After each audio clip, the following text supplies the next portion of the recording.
Hello students, आज class में हम चुंबकीय क्षेत्र की तीव्रता और चुंबकीय द्विध्रुव आघूर्ण को विस्तार से समझेंगे। आप देख सकते हैं यहाँ पर इसका परिभाषा लिखा हुआ है, चुंबकीय क्षेत्र की तीव्रता और चुंबकीय द्विध्रुव आघूर्ण। यहाँ परिभाषा और उसका मात्रक लिखा हुआ है, इसको आप अपने कॉपी में नोट कर सकते हैं। तो आइए सबसे पहले देखते हैं चुंबकीय क्षेत्र। किसी चुंबक के चारों ओर का वह क्षेत्र जहां तक उसका प्रभाव होता है उसे चुंबकीय क्षेत्र कहते हैं। आप देख सकते हैं यहां पर मैं एक चुंबक लिया हूं, इसे क्षण चुंबक कहते हैं। ऊपर की ओर उत्तरी ध्रुव, नीचे की ओर दक्षिण ध्रुव है। अब इस चुंबक के पास अगर हम अन्य चुंबकीय वस्तुओं को लेकर आते हैं तो इसके क्षेत्र में जब वो आता है तो एक बल कार्य करता है। आप देख रहे हैं कि एन के पास लेकर जा रहा हूं एस को तो आकर्षण बल लग रहा है, लेकिन जब एस के पास लेकर जा रहा हूं तो यहाँ प्रतिकर्षण बल लग रहा है। अर्थात इस चुंबक का एक एरिया है, एक रेंज है जहां तक ये अन्य वस्तुओं पर बल लगाता है।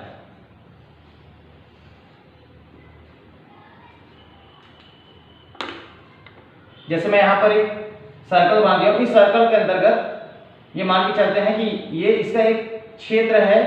इस क्षेत्र के अंतर्गत वो अन्य वस्तुओं पर बल लगाता है, तो ये चुंबक का एक क्षेत्र हो जाएगा।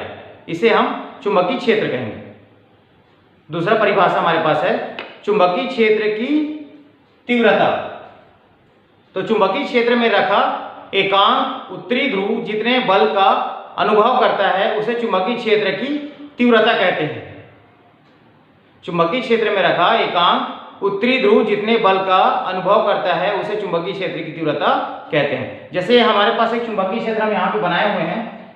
अब इस चुंबकीय क्षेत्र में अगर हम एन ध्रुव को लेकर जाएंगे तो एन ध्रुव पर जो बल कार्य करेगा या फिर एन ध्रुव जो जितने बल का अनुभव करेगा उस चुंबकीय क्षेत्र में रखे जाने पर उसे ही चुंबकीय क्षेत्र की तीव्रता कहेंगे।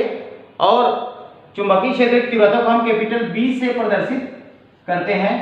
चुंबकीय क्षेत्र की तीव्रता एक सदिश राशि है और चुंबकीय क्षेत्र की तीव्रता बराबर होता है बल बटे ध्रुव प्राबल्य B=F/m। चुंबकीय क्षेत्र का मात्रक एसआई पद्धति में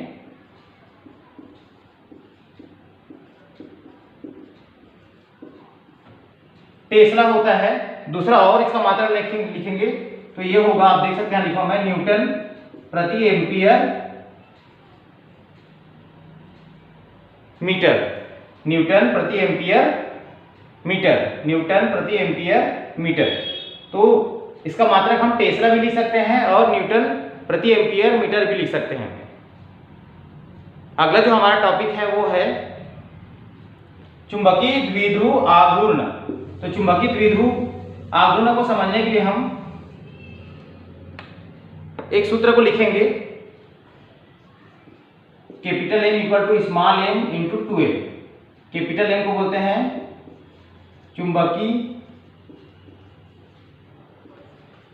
द्विध्रुव आघूर्ण, स्मॉल m को बोलते हैं ध्रुव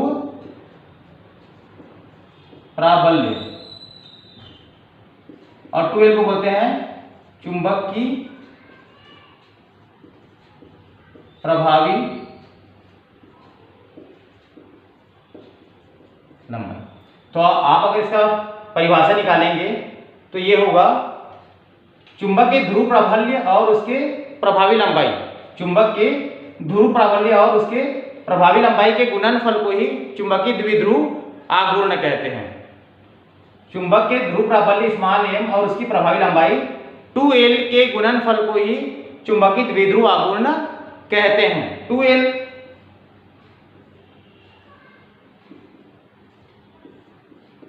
ये दोनों ध्रुवों के बीच की दूरी है।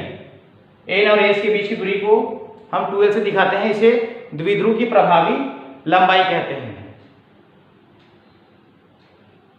तो ध्रुव प्राबल्य और चुंबक के प्रभावी लंबाई के गुणनफल को ही चुंबकीय द्विध्रुव आघूर्ण कहेंगे। तो बोर्ड एग्जाम में यहाँ से मात्रक पूछा जाता है। एक तो चुंबकीय क्षेत्र की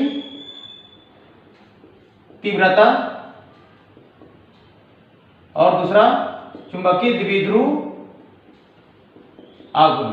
तो चुंबकीय क्षेत्र की तीव्रता की मात्रा हम लोग अभी निकाले थे कुछ देर पहले, टेस्ला, या फिर दूसरा मात्रक हम यहाँ पे लिखे हैं न्यूटन प्रति एम्पियर मीटर। और अगर हम चुंबकीय द्विध्रुव आघूर्ण का मात्रक निकालेंगे तो ध्रुव प्राबल्य का मात्रक होता है एम्पियर मीटर और लंबाई का मात्रक होगा मीटर। तो इसका मात्रक होगा,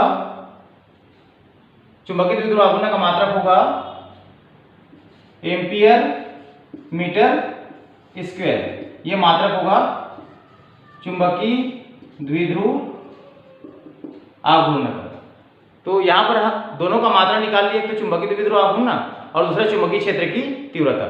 तो चुंबकीय द्विध्रुव आघूर्ण के लिए आंकिक प्रश्न भी बोर्ड एग्जाम में पूछा जाता है, तो आप इसको बहुत अच्छे से समझ लीजिए। इसके सूत्र से ही आपको उस आंकिक प्रश्न को हल करना है। So thanks students.